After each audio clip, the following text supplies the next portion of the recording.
Hi, this is Lexi and Sid of Hess Van Schlemmer Metalworks and Art, home of the Schlemmer Metal Wolves. We are a small but furious family-run welding, fabrication, and metalworks shop with CNC capabilities and now full-scale powder coating operation. We bring unique, affordable quality art to life within the realm of practicality. Whether it's signs, sculptures, railings, shelves, furniture, or even just powder coat for your rims or your patio set, give us a look, check us out on Facebook or Instagram, or call 618-670-5724. We are Hess Van Schlemmer Metalworks. That was terrible. We tried. Hey everybody, Shane Presley here with Rock Paper Podcast. Let me tell you about my friends over at Naked Vine, located at 1624 Clarkson Road in Chesterfield, Missouri. Hey, swing by and visit them this week, Tuesday, August 14th. Rock Paper Podcast presents Singer-Songwriter Storytelling Showcase with Anna Shanoff, Bobby Stevens, and Matt Wynn. Thursday, August 16th, the Wilhelms. Friday, August 17th, the Warbuckles. And Saturday, August 18th, the Scandaleros. You can find all these shows and more at nakedvine.net. Be sure to follow along with them on Facebook, Twitter, and Instagram. And come by for the show and grab a glass of wine or whiskey or local craft beer. It's always a good time out at Naked Vine, so come check it out. Thanks, everybody. Enjoy the show. Podcast is kind of like it's like a radio show that's not on the radio. It's on the internet. Does that make sense? Uh-huh. Yeah. That's also like my mom. It makes it sound more confusing, doesn't it? It sounds like this. I'm Tim Leavy. I'm Jorge Valcarcel from Boxcar the Band. And you're listening to Rock Paper Podcast. Yeah.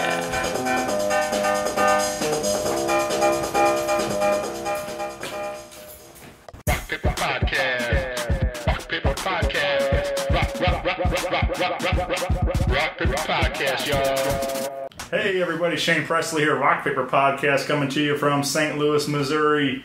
Hanging out tonight with some of the guys of Heart of Saturday Night, tribute to Tom Waits. Welcome to the show, guys. Thanks for having us. You guys want to properly introduce yourselves for everybody listening? Me first. No, I'm Tim Leavy. Jim Wolf. Kevin Krennic. I'm a Jorge Valcarcel. I'll be playing guitar and singing on some of the songs. Tim, Just rhythm guitar. Tim Leavy failed to mention he's the piano player in this project. He started the project. He's the biggest Tom Waits fan that there is out there. And he's going to be playing a real piano at the Hideaway because they got a real piano over there. So donated by Jackson Pianos. Nice. So no keyboards. This is the real deal Tom Waits fan. Yeah, real deal. We're going to be drunk. Yeah. Going to be smoky outside. Should we wear tuxedos or something? Now that you said it. Right. Yeah. I'm glad you brought it up. What are you going to wear? Yeah, I mean, I think you have to now. So. Thanks for leading us into that one. Sorry. It's on the red carpet special. Yeah. Yeah, this sounds exciting though, because like I'm a big Tom Waits fan myself, and there's not a whole lot out there. I mean, there's definitely a lot of these various tribute acts, even touring the country, playing different stuff, but I don't know that there's a whole lot of people doing Tom Waits stuff. So it's like you're right. There aren't a lot of them, but I kind of actually. So I'm about a year into St. Louis and my tenure here, but I actually got the idea because I saw not just a tribute band, but a circus tribute. It was a freak show, sideshow, circus, Tom Waits to tribute to Frank's Wild Years, which is one of my favorite albums. And I was sitting there watching them, and they played it almost exactly like the album, and then had little freak shows going on. So there are a couple, but there aren't many. We'll have a freak show. Yeah. Yeah, we're not going to be stabbing needles through our fucking cheeks. We're not. I saw that, and it was really hot. It's got to be. They were doing it to Temptation off of Frank's Wild Years. You mean the needle was She hot? came out. No, the needle You probably should body temp, sterilize 98 degrees. Great. So nothing like that, but just Jorge standing up there will be a freak show. Don't speak too soon. You did buy the right outfit though the other day. Yeah. Can confirm that for the internet. It's confirmed. Yeah. Yeah. We've shopped. So you mentioned some of these different tributes. Some of them, it's go for note replication, and sometimes it's sort of a reinterpretation. Or what's your guys' approach to this coming into Tom Waits music and stuff? Reinterpretation? You say that? Yeah. The songs I do more of the guitar-based songs, and we're just playing it how we want to play it. It's we're not trying to sound like the record, right? And we're just enjoying the sound of our band. It's going to be we'll have the piano in there. We're going to have some horns, but it's just going to sound like our band doing Tom Waits songs, and hopefully we do them justice. Not just like our band doing Tom Waits songs, but I mean. Right. He like full production. Sure. Yeah. And is this something where you guys are kind of sticking to the hits, or are you guys playing some deep cuts in there, or do we have still working on the set list? Or good question. Yeah. I think we have a couple of deep cuts. It's a smorgasbord. Yeah, it really. Yeah. What is a smorgasbord? I don't know. It's a perfect word for what it is. A smorgasbord of Tom Waits. Yeah, sounds delicious. We're going early years. We're gonna go all the way up to his recent stuff. I'm more of a fan of his after Swordfish Trombone album, where they got weird. I'm not the biggest fan of the early Tom Waits piano bar kind of sound stuff. Tim likes that kind of stuff. The loungy stuff. That's he my MO. Yeah, I like that stuff. I like the jazzy stuff. Good thing we got this guy as a lead Not enough guitarist. drums in that stuff. Too bad, Jim. No, it's not. There's brush drumming. But I mean, like, the stuff that he was doing at that time, like, it was even just so unique at the time of what was coming out from bands all over, Yeah. I like the weird stuff. I mean, I like when he's like hitting trash can lids and he's using a megaphone as his microphone. We're gonna have some of that. Jim just found a piece of sheet metal that he's bringing to the show. Yeah. So that's gonna be I have there. a cardboard box I can bring. Yeah. Do it. Does that do it for Do it. We need a whole rack, Tom, of fucking tin cans. I have that. Putting it together tomorrow. Hot glue, hot beer, and hot cans. needles? So no, yeah, but a smorgasbord of we're just kind of spanning the career. We're doing the songs that have kind of inspired us that we love. We're doing the songs that we like, and if you don't like them, another song will come up. You'll probably like it. Right. Yeah. Well, again, all this is happening August 25th over at the Hideaway in St. Louis, Missouri. And you come on out and sing along with these guys and have a great night. It's free. It's free. It's on Arsenal. Can we talk about how awesome the Hideaway is? The Hideaway. Yeah, the Like, when Hideaway. he told me is the extremely Hideaway, I was awesome. like, really? And then I was like, yeah, really? Like, that Yeah, makes really. total fucking sense. Well, so the Hideaway, so the venue itself, where it is, the Hideaway. I was trying to find a venue, so I'd already brought the idea to Jorge about doing a Tom Waits tribute night, but doing it, our style. And I went to a couple different venues, I won't name names, and approached them with this idea of doing, an actual tribute, like a tribute to him, inspired us as songwriters. This is how we do it. Kind of crash and burn every time I brought it to him, and then a good friend of mine told me about the Hideaway. I'd not been there yet. Walked in and immediately about the Hideaway. No, it wasn't you. It wasn't you. I'm pretty sure I did. I'm 100% sure it wasn't you. Don't make me drop Can't his be name 100% and bring sure somebody else anything. into this conversation. No. But anyways, whoever it was, walked into the Hideaway and was immediately like, holy shit, this is actually somewhere where Tom Waits would play. They've got that ivory wraparound bar right in the middle of the place where that It's piano, ivory? that Like ivory wood. colored. Looks like wood to me. It's white, but it's like pearl. It's pearl, not ivory. Pearl would be a better description of it. Pearlescent. Oh, Is it shiny? It's shiny. They got a Wood shiny with varnish on box it. with a piano in the middle of it, so you can actually sit around the piano player, and it's like just 70s like decor in there, It's a like piano lounge bar. decor, and It's like a lounge black and red and like bright oranges and golds, and it's like as soon as I walked to that bar, I was just like, that is 100% where Tom Waits Night should be. You know, no stage, but we're gonna make it work because you walk in there and you just feel transported. So, yeah, I mean, the Hideaway is gonna be perfect spot for it. Yeah. Yeah. Don't they kind of went viral, didn't they, with some of the stuff on their board outside? Didn't they? I don't know. Yeah, they had somebody wrote a sign because they have a light up. This old air. Yeah. You know, Oh, and they then changed the even the phrase. sign outside. Yeah. And they changed the phrase. Like they made a phrase that was like, what was it? Like something about Star Wars. Yeah, or was it a lamb? lightsaber night or something. Lightsaber night. Thanks, Luke, or something like that. And like it went viral. And, All right. Yeah, totally. So I'm pretty sure that was the Hideaway. It was. Yeah. So yeah, come on out there.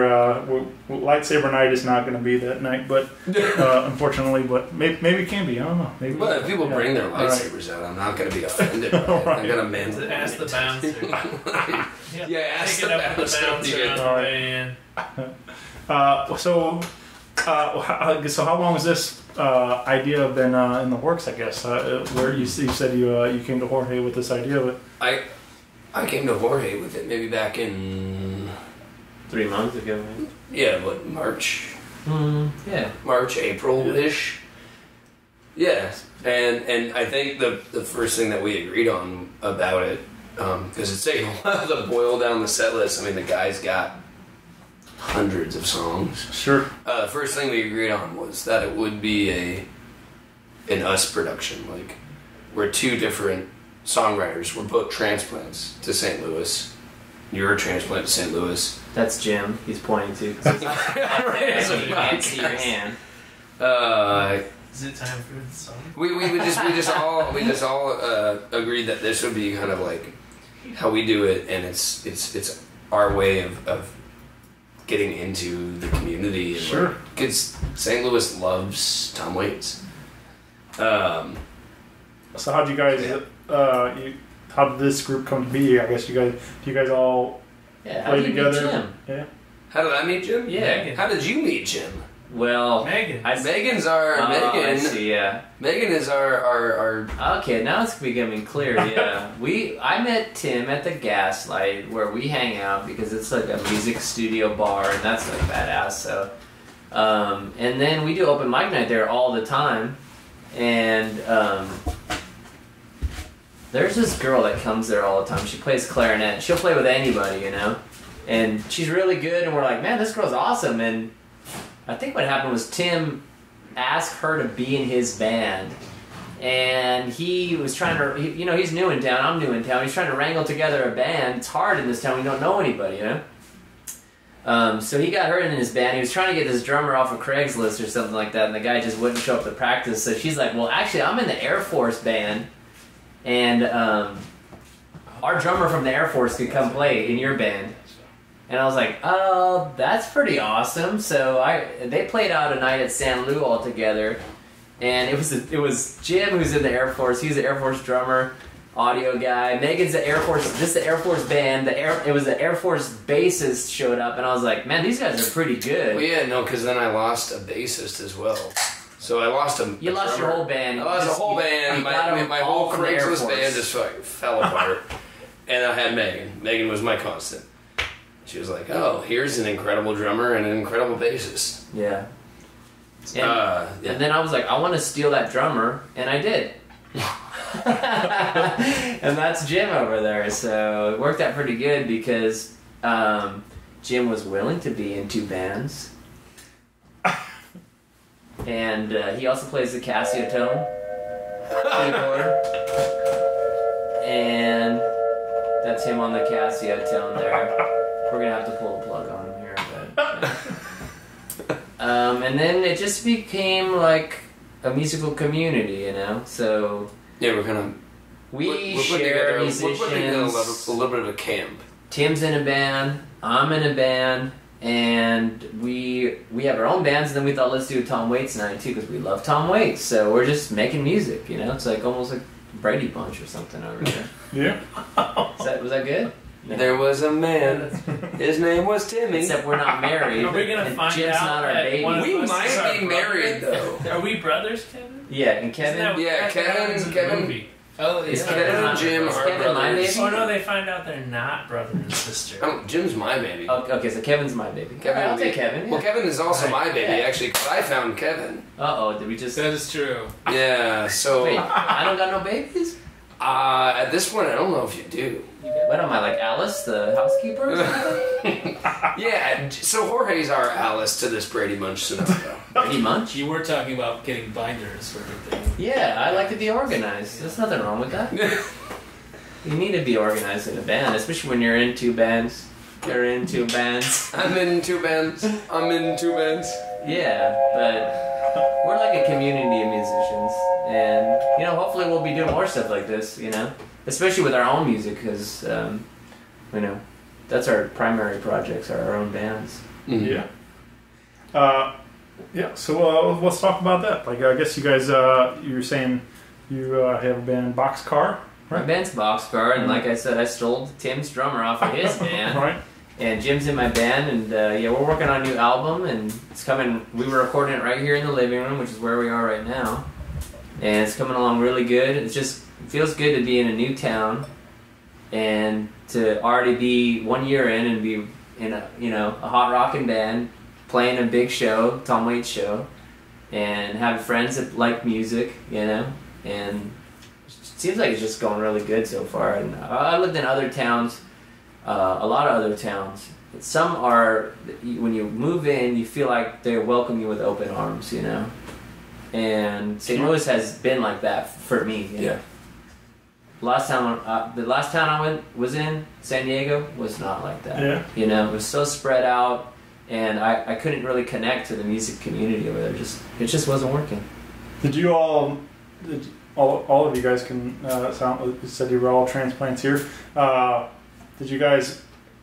Okay, Kevin's not Kevin. Sorry, transplant, not yeah. Kevin. No, I'm Sorry. He's the real deal. Yeah. He's the real deal. But as far as like coming here, was it more to be included in music, or was it work, or other reasons, or? I mean, I think any music scene is a lot of work to be included in. Yeah. I mean, you've had people there that have been grinding and grinding and grinding for a long time. You know, like locals. You know, if you grow up in music, you're in that music scene. So I think any scene can be a little bit of work. I'm saying, as far as like you moving to St. Louis, was that to play music, or? I moved. Oh, I see what you're saying. I'm sorry. I thought you were asking, was it a lot of work to get into it? I'm sorry. You were doing music where you were before, right? Yeah. That's not why I'm in St. Louis. Right. It helps being in St. Louis, honestly. Because I've heard there were, some people I've been able to talk to doing the show. They were like, they strictly moved to St. Louis for our music scene to be, they're full-time musicians. They wanted to be included in what we had going on here. So I thought that was really cool to hear, like that, people took notice of what we had happening, and especially in our like blues community and different stuff. So, but yeah, so well, that's cool to hear that you guys are, you all happen to find each other through all this and through Gaslight and everything else. Hey, how did you meet Kevin? I met Kevin at Gaslight. Gaslight. All right, yeah, it's all Gaslight. Let's throw them a little bone real quick. Just did it. We said them their name like 8 times. Yeah, they're hot. They're hot. They're cool. It is. It definitely they're does. cool. I mean, like you're saying, it's the recording studio and the bar, but it definitely seems like it's just a musician hangout too. Though. Yeah, Like exactly. so many people, like any given day, are just hanging out in the lounge part, and it's like kind of you can go through as like a who's who of St. Louis music and stuff in there a lot of times. So it's And just sometimes like, who's nobody. You just Right. happen to meet somebody that's like, I want to fucking play some music. Yeah. All right, cool. That's Let's us. play some Right. music. Yeah. I just There's the did, who's who side, and then there's us. right. The underdogs. And they have a taco shop there, which helps. Oh yeah. Yeah. Can't go wrong with some tacos and booze though. And music, yeah. And music. Kill me, I'm fine there. Yeah. Yeah, we've also yeah. Well, let's. Pretty fortunate with that. We did. You mentioned here we're hanging out. You guys you're working on a record here in the living room and all this stuff. But we did do some live jamming and I thought these turned out real nice.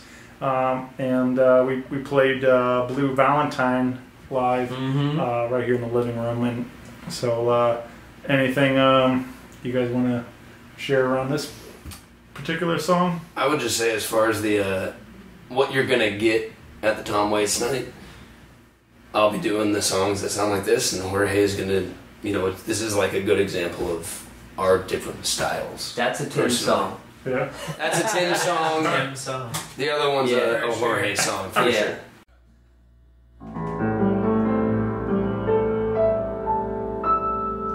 She sends me blue valentines all the way from Philadelphia to tomorrow. Anniversary of someone that I used to be, and it feel like a woman is out from my wrist. Gotta be checking in my review mirror.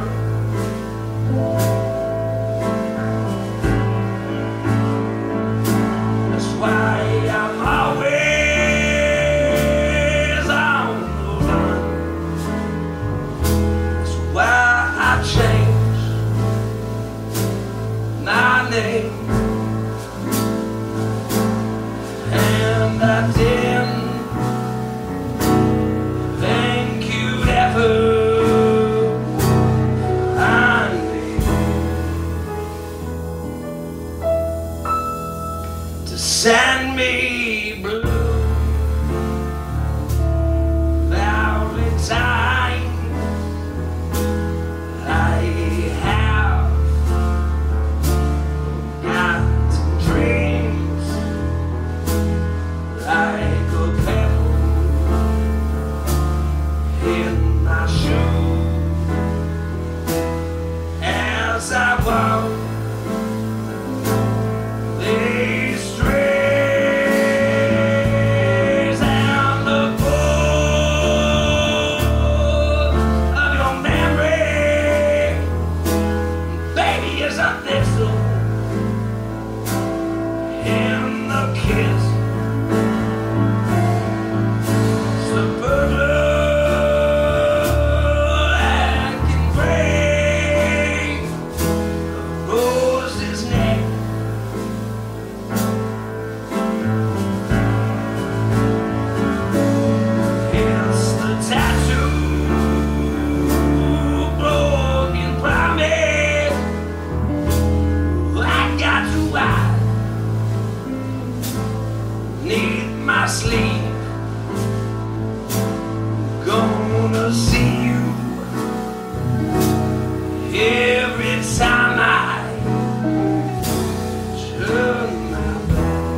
Hold On For Me is a song that like made me really like Tom Waits, you know. I'll be honest, when I was growing up, I didn't like Tom Waits. My aunt had an awesome CD collection, and I got into it, you know, and I was like, the Beatles, awesome. I would listen to it, and she had a Tom Waits CD. I don't know what it was. It was probably Swordfish Trombones or something. I put it in there, and that cacophony of, to a 13-year-old kid, it sounded awful to me. You know, I need a hook. I wanted some pop stuff coming in there, you know, Sgt. Pepper's or whatever. And I thought, my aunt must be crazy to listen to this, you know? This is crazy person music. So you should have gotten into the shit. Well, then I became That crazy. Well, yeah. And I was like, it totally makes sense now. But I try to like Tom Waits, you know. There's certain musicians I've been trying to like, you know, and because everybody likes them, I'm like, I wanna be part of that crew that likes those cool musicians. I listened to Tom Waits when I was 20, didn't like him. 25, didn't like him. Finally, somebody covered this song, Hold On. You're giving away your age, Jorge. Yeah, I didn't keep going, you know, so I stopped. I could have kept going, alright? I didn't. Okay? I didn't want to just, you know, ... but... Now that I'm 23. Yeah. But I heard Hold On, and it was like even a cover version, I'll admit that, you know? It was such a beautiful song, you know? And I was like, who wrote that? And I thought, Tom Waits. And so I got Mule Variations. It's off Mule Variations. And I listened to that thing, man, I was eating it up like, you know.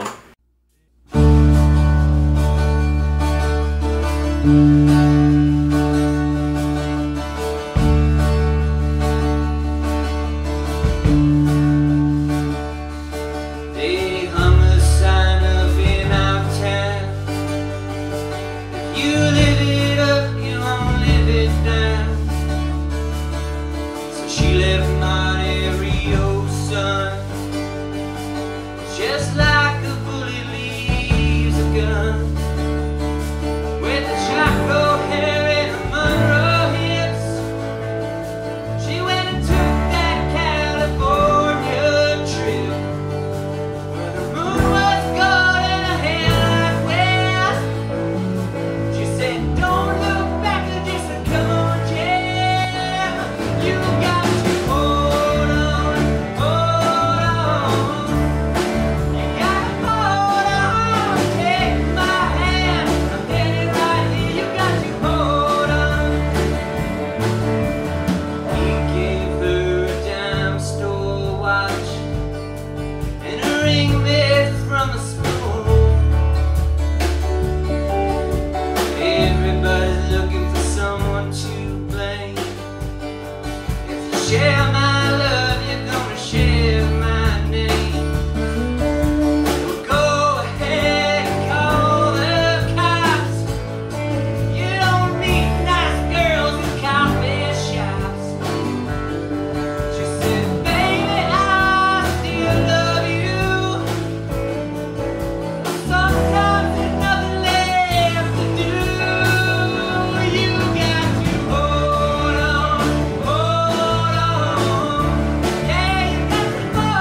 closed your eyes and started swaying. But it's so hard to dance that way when it's cold as hell and there's no music playing. And your old hometown so far away. But inside your head there's a record playing. You got to hold on, hold on. Yeah, you got to hold on. Taking my hand, I'm standing right here. You got to hold on. Yeah, hold on, hold on. Yeah, you got to hold on. Taking my hand, I'm standing right here. You got to hold on.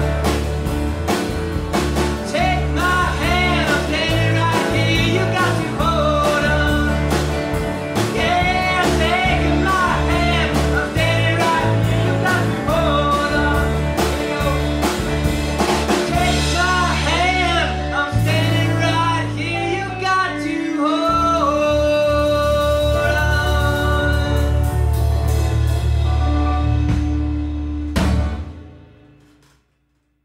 I loved it. You finally grew into it. I grew into it. It's the same music. I just heard it differently, you know. Then I got every CD he got. I read his biography, man. I was like so into and now I'm so glad now I'm part of that crew, you know. I don't know what changed in me. You know, I also love olives, by the way. When I was a kid, I hated olives. So Tom Waits like olives, you know. Now I can't get enough of the olives. See, eat I 'em. don't like olives.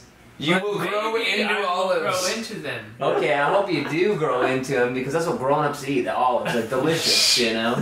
I'll eat a whole spoonful of them. But I mean, we change, you know. And that "Hold On" for me was a song where I was like, the songwriting's awesome, and I love the production of it, you know, and I love the sound of it, and it just was my gateway drug into Tom Waits, you know. Now I'm an addict. Sure. Are we talking about Blue Valentine? I took that into my song. See, Are we leading into Blue Valentine right there? Is that what that Maybe. It all What's your works. favorite song in Hold On? It, Or what's your favorite line in Hold On? Oh yeah, my favorite line is you can go ahead and you can call the cops. You don't meet nice girls in coffee shops. I think they actually had the cops called on us. The cops did just drive by. But you still don't meet nice girls in coffee shops. No, probably don't mean the ask. You actually do. That line is totally wrong. I don't know what happened to Tom Waits in a coffee shop, but let's admit the nice girls are in the coffee shops. Well, coffee shops are so much more upscale now. You know what I mean? Like Back then, it was probably those nickel and dime ones where you pay like 10 cents. 10 cents for a cup of coffee. Yeah. You get what you pay for. There's Donna, the waitress with a cigarette in her mouth. Want some more of that, honey? Yeah, you don't. Ashing in your coffee. That's what he was talking about. There are nice girls there. There might be nice girls at another coffee shop. Yeah, she's got like 3 $3 kids a and cup. she wants you to be their dad. No. Now we got the upscale coffee shops where it's $6 for a latte and you want a scone for that, there's $23 plus tip. That's right. It's often good. I mean, there's a lot of that for me in music where it's like, I feel like a lot of it's just kind of right time in your life. If you if you're introduced to it, you know, because I've had a lot of friends that are like, oh, you got to listen to this record, you got to listen to this, whatever it is, and it's like, and I'm like, I don't get it. It just doesn't do it for me, you know. It's like, it's great that you love it, but you know, just not working for me, and that happens a lot. And then all of a sudden, you know, a couple of years later, I decided like, whatever I see it sitting there or whatever, I'm like, oh, I'll give this another try, and all of a sudden I'll love it. So it's like it's weird how like. Do you think it speaks to your experience differently now that you're at a different age?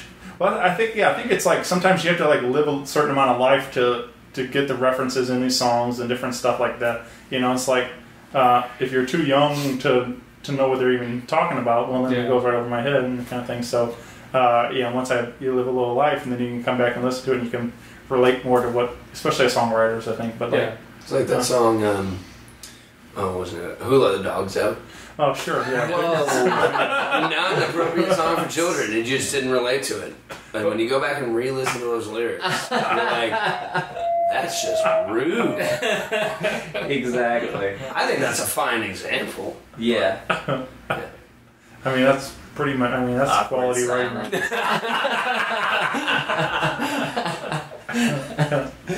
Yeah, no, I love that actually. I love that about life because it's kind of like everything in life's like that, you know. You can say that about some person or some place, but you see it differently every time that you see something, you know.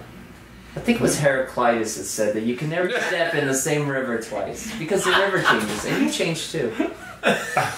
On that note, Lord. where's my laser pointer? I'm not ready to do my I'm ready to do my PowerPoint. Yeah, but also the thing about the sound that we got here with Blue Valentine, I'll take it back to Tim's song. I'll go back there.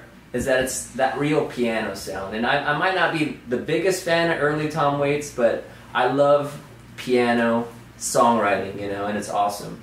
And I love real piano songwriting. There's something about a real piano to me, it speaks to me as a songwriter, as a listener, as a player, you know. And the Hideaway is a piano bar. Like, it literally, the bar is built around the piano. It's literally a piano bar. And we're going to have a real piano there. Jackson Piano's donated it. And we got beer there from Urban Chestnut. They're Urban Chestnut. Urban Chestnut's one of our other sponsors. Other sponsors, yeah. But that piano sound, you know, that old school, you know, because we got keyboards nowadays. I grew up in the 80s where keyboards were like you know, a plague. Oh, yeah, Casio tone. We got Jim on a Casio tone over here. Yeah. Where you have this kind of drum sound. You just don't need this crap. You don't need it. You got a drum machine. Prove them wrong, man. You got a keyboard. They can't hear it, Jim, because it's a microphone. Turn it up. There you go, yeah. Hey, Jim just wrote this. Jim, play the keyboard. Don't just turn the knobs. Okay, but forget it. That's what we're saying. We don't like that. Thank you, Jim. Yeah, no, we like the real piano. Yeah, we are. It's the wood. One thing you can't deny about the earlier Tom Waits stuff is the songwriting. No, it's. I mean, he's telling stories. Not to say that he's not telling stories in the later stuff and the stuff to come. Fingers crossed. Mm-hmm. Yeah. But I mean, I think what we are drawn into, and then we pull other people into, whether they like it or not, kicking and screaming, is the storytelling. And well, I like what we're doing here because I didn't like the production of the early stuff because you're saying they laid the strings in the 70s. Right. We don't have a whole string quartet behind us and yada yada. It sounded when I still hear it, I think that production's cheesy. I think Tom Waits would agree with me. He did agree with you. It's in the biography. Exactly. Jorge always has to be right. But here, when we're doing it, and I hear Tim play it on the piano, and I hear with all that kind of cheesy production, I connect to the songs deeper now than I have before because my string prejudice, and I do have a prejudice against string, especially on 70s recorded production music. It has been a little bit wiped away because I get to hear the core of the song, actually, you know, and they're awesome songs. I'll admit that. Every Tom Waits song is an awesome song. Everyone, I could name probably a few that aren't that awesome. We will fight. Yeah, there's one in particular that I don't like off of Beggar's Brawl. Don't say it. And Orphans. On Orphans? And it's the one where he talks about the Middle East, where he starts getting political. I'm like, Tom, this is. Do you know the one I'm talking about? I think I do, but that doesn't have strings in it. I'm like, I don't need this song. You know, no thanks. Hey, that's one song I don't like. I'm just saying, I could point to one exactly. Right. Yeah. You need ambiguity in songwriting. You know, you can't just start. You know, a lot of songwriters. Hold on. Somebody kicked that soapbox out from underneath Jorge. Didn't this guy ask me? Didn't he ask me? I don't know if I asked. Rewind the tape. I want to see if he asked me. You're closest, Kevin. Kick that soapbox out. Hey, I'm just saying, there's one song. Yeah. One of my particular favorites is Heart Attack in Line. Oh, we're playing that one. Yeah, that's a Tim song. That's that was it. Yeah, you can do that. Nothing wrong with that.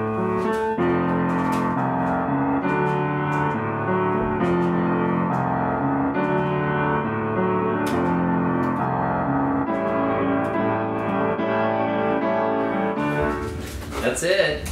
Basically, Basically, I read my Tom Waits Bible and it said, "They shall play D." Guy loves the key D. I'm one of those, right? That's right. It's like this, right? I'm gonna need a tip. That is actually, I mean, yeah, that's pretty much Just get the beat there. That's pretty much the beat. Turn that up. They can't hear you when it's low. Anyway.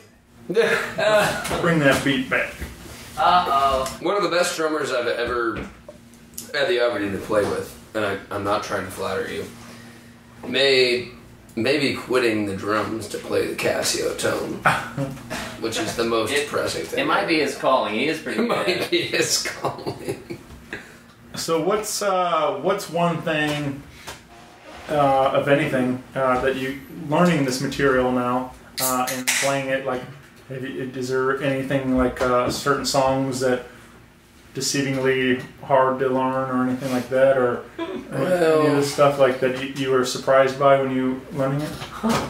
I would say, all right. So I've had a little black book of Tom Waits songs, just collection of for a while, and I've tried to learn all of them. Some of them are a lot harder to learn because when you listen to the record versus what's printed on the page, it's hard to translate, especially solo.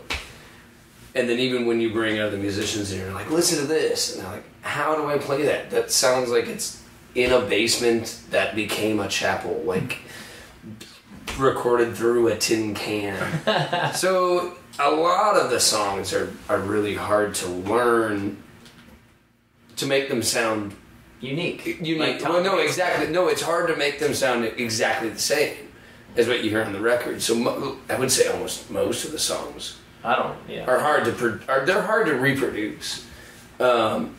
Most of it's just pretty simple 1, 4, 5. Like I mean, if you know what you're doing, you can do it.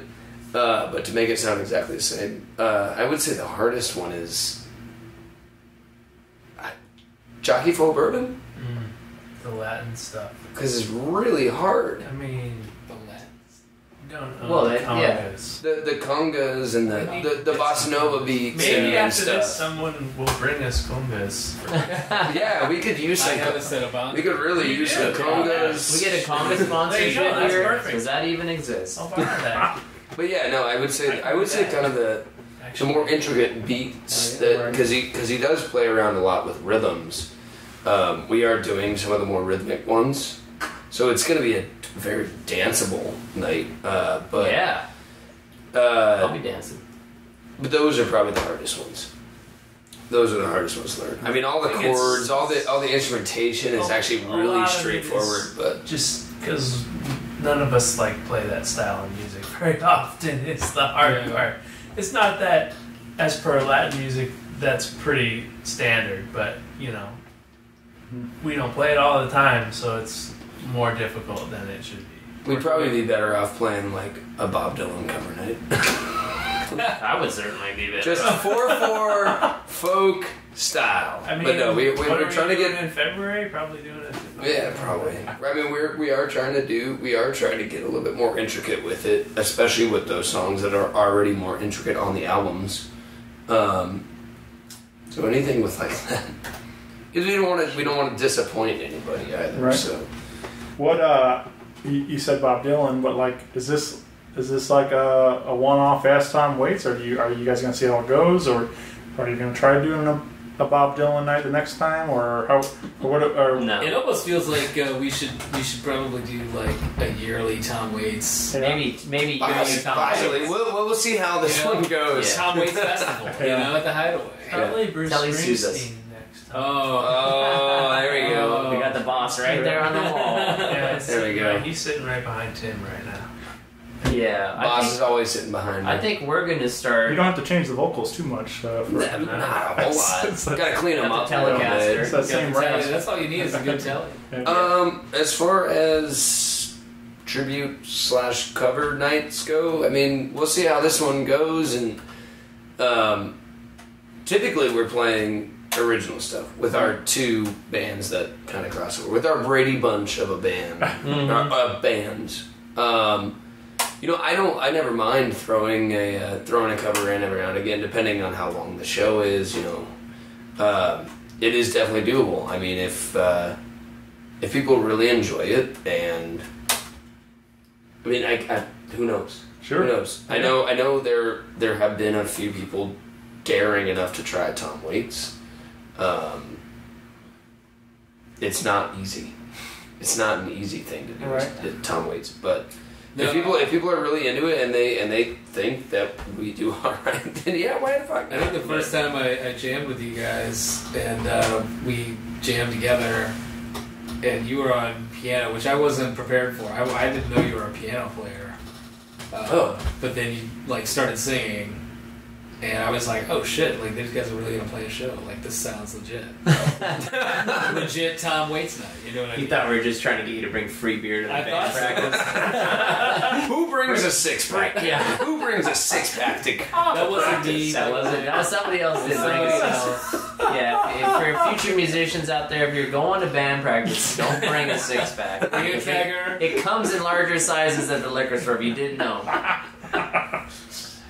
You'll thank us later. Yeah, you're welcome. Sorry, I didn't cut you off there, man.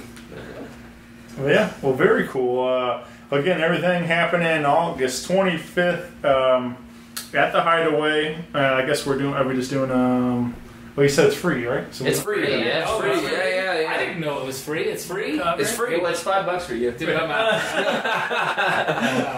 You gotta bring the beer. And you have to carry your own amp in. Oh no, yeah, we're not helping you. Yeah, no cover. Jackson Piano is donating a refurbished, beautiful Acrosonic piano. Urban Chestnut is helping us out a lot as well. We're really stoked to have the Hideaway involved and all the people that are supporting us behind it, because it's gonna be fun. Long story short, we're two different bands getting together to play some pretty awesome tunes. So it's gonna be fun. I'm trying to put a nice bow on it. It's not gonna happen. It's gonna be fun. It's gonna be fun. Oh yeah. Drink Urban Chestnut beers and listen to an Acrosonic donated by Jackson. You can't have a bad time. Right. If you live it up, you'll never live it down. Tom Waits both. There it is. All right, well, and click RSVP on the Facebook event we got happening and all that stuff. So come on out and party with us. So you wanna take us out? Are you leading us out? Let's take us out with Cassie on here. Jim Wolf, everybody, Jim Wolf.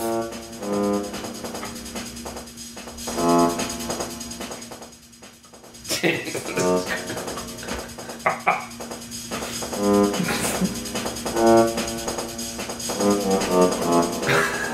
feel like I'm in Germany right now. Got one of those dungeon clubs? They have a black. Dude, we're doing Germany next. We're doing Reykjavik. We're doing Germany. Yeah, not Germany. Too many bad. No, Kevin and I are going to Germany.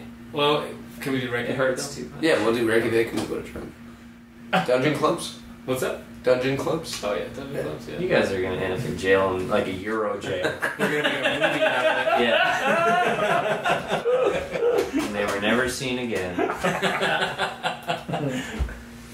Thanks, Shane. All right, yeah, thank you guys. Thanks, It's been a lot of fun. I appreciate it. Yeah. Yep, it was fun. We do appreciate it ourselves. There it is. Rock Paper Podcast. Rock Paper Podcast. Rock Paper Podcast. Rock Paper Podcast. Well, yeah, that was it. Rockin'. Rock and roll. Rock paper. See, Jim, you got to turn it up with the fucking microphone. You have it like we're laughing. Nobody can hear it. We're laughing and nobody can hear it. Y'all kept talking. So the volume Are we goes still up. recording? Turn it up when you're gonna do a funny joke. Might not. I don't know. That's like doing a silent fart and then laughing. Nobody even knows why you're laughing. You always laugh after I'm a silent retiring fart. from the Casio. Yeah, but nobody knows why you're laughing. It's over. It's not fun anymore. It's not fun anymore. So we're playing so good, the microphone stops and you deer in the headlights over there. I mean, the red light's still on right there. Deer in the headlights, Jim. You guys want to do some kind of intro for this? Yeah, what do you want to do for it? Exactly. We need to have him get a beat. Yeah, usually I just Casio Tom Waits band. Get it going. Turn it up. But then you're listening to Rock Paper Podcast. All the way. We care to do that? I don't know. We should probably do. I mean, if we're gonna do it, we should probably do Boxcar, Tim Leavy. Okay. And then let's do. I'm Boxcar, or I'm Jorge Valcarcel of Boxcar. Yeah. And I'm Tim Leavy, and then together you're listening to Rock Paper Podcast. And then you hit a chord. You gotta crank it. Turn with the the fuck beat. up, Jim. Because I did God damn it. I'm getting the fuck. Give me that. Stop. You don't even. Just. I'm getting a good one. All the way up. Okay, there we go. Not yet, though. No, yeah, he hits the chord after we say it. Yeah. I think I might interfere with the mic. What do you think? No, we're closer to the mic. It's okay. Damn it, Jim. Play that shit. Just do the volume. Just crank the volume. Are you ready? Yeah. No. We were Not yet. going until you stopped it. Not yet. No, yes, go like we were doing. I'm Tim Leavy. I'm Jorge Valcarcel from Boxcar the Band. And you're listening to Rock Paper Podcast. Let's do one more. That's good. That was perfect. You want to do it together? You want to say it together? You guys are a little hot on there. Oh, sorry. You fucking... Let's do it. No, Take two. do not change things. Okay, let's go. Go again. I'm Tim Leavy. I'm Jorge Valcarcel from Boxcar the Band. And you're listening to Rock Paper Podcast. Yeah.